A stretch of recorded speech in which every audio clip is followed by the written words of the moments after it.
Talking BTU metals today. That's BTU on the Toronto Venture Exchange, BTUMF, the OTC Pinks in the state. Of course, they're working on the Dixie Halo property there in Red Lake, Ontario by Great Bear. Here to provide us a year-end update and a look at 2021. Vice President of Exploration, Bruce Durham. Bruce, appreciate the time here, and I want to certainly get into how you ended the year and how you're going to proceed in 2021. But maybe let's take a step back here and give investors a little more depth on what you bring to the table here and how you see things geologically for BTU metals. Well, thanks very much, Rob. I think where the best place to start is to give a little bit of background on myself. So I'm an exploration geologist. I've been involved in at least a half a dozen, if not more, early stage grassroots exploration programs that have become operating mines. And so that's the part that I like. I like being on that treasure hunt end of things. One of the ones that I was involved in was a large gold discovery on the north shore of Lake Superior back in the early 1980s called Hemlo. And again, that was a place where people had thought it was a small greenstone belt, didn't have a lot of gold potential. And we went in there, and between three companies, I think there's been over 25 million ounces of gold discovered virtually right under the highway and extending down to at least 1,000 meters below surface. And that was an area that had a bit of exploration, but people just didn't understand the geology and really hadn't spent the money to really develop the area. So when you go to the Red Lake Greenstone Belt, where we're located, we're working next to a company called Great Bear Resources, who's been very, very successful. And again, this was a forgotten part of the Greenstone Belt where people didn't think there was much potential. The Red Lake Greenstone Belt itself has produced about 30 million ounces of gold, all high-grade gold veins right near the town of Red Lake. But the southeast area had kind of been written off because A, there was very little outcrop exposure, so the geology was very poorly understood. And then, until the 1980s, that whole area, when you looked at a geology map, was just white because nobody understood what the geology was. There were a few random scattered gold occurrences around, but nobody had really spent much money down there.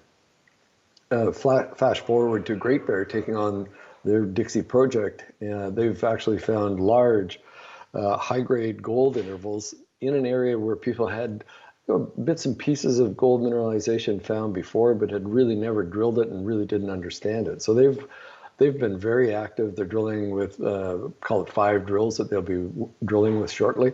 They're going towards a resource estimate. Some of this mineralization looks more like Hemlo than it does like a typical Red Lake Greenstone Belt gold occurrence.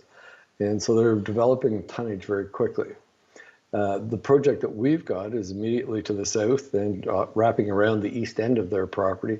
And so we've got a 200 square kilometer property with virtually no outcrop exposure and very little exploration history. So part of what we've been doing over the last year and a half is really trying to create a geological database and come up with exploration targets that may help us short circuit that drive to making a significant gold discovery.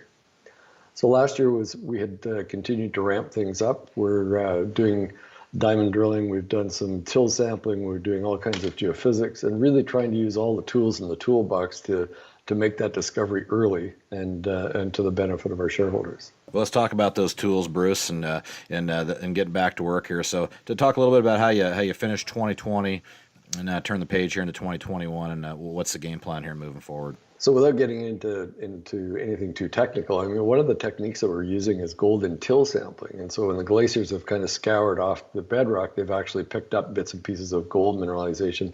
And so it gives a larger target than the gold mineralization itself. So we've gone in, we've taken till samples wherever we could get them. And we know now that there are a lot of gold grains in the overburden. And so now what we're trying to do is find the source of that gold.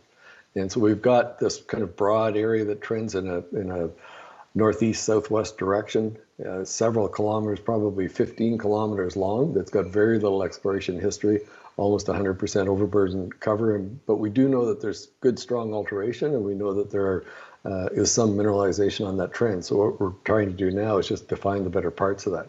We think some of the mineralization from the Great Bear property may actually come down onto our ground, but we haven't been able to prove that yet. So that's going to be one of the focal points for us in the first quarter of this year, is to get back into that northeast corner where the potential strike extent of that mineralization might come onto our ground. What are the particulars on the program, Bruce? We've got a diamond drill that will start here in the next couple of weeks, and then we'll be drilling right through till spring breakup. So we'll have lots of drilling. We're not drilling in any focused area. We're trying to do what I was saying earlier about trying to generate enough geological information so that we can actually construct an actual geology map of the area, and at the same time try to get into some significant gold mineralization. So there'll be diamond drilling on a variety of targets over the next 3 months, and probably we're well funded. We've got about $2.3 million in the bank, so we can continue the drill program for well into the summer, and at that point we'll be back doing more prospecting and geological mapping and till sample.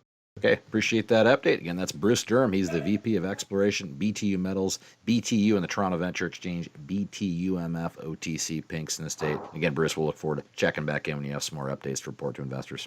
All right, sounds good. Thanks a lot, Rob.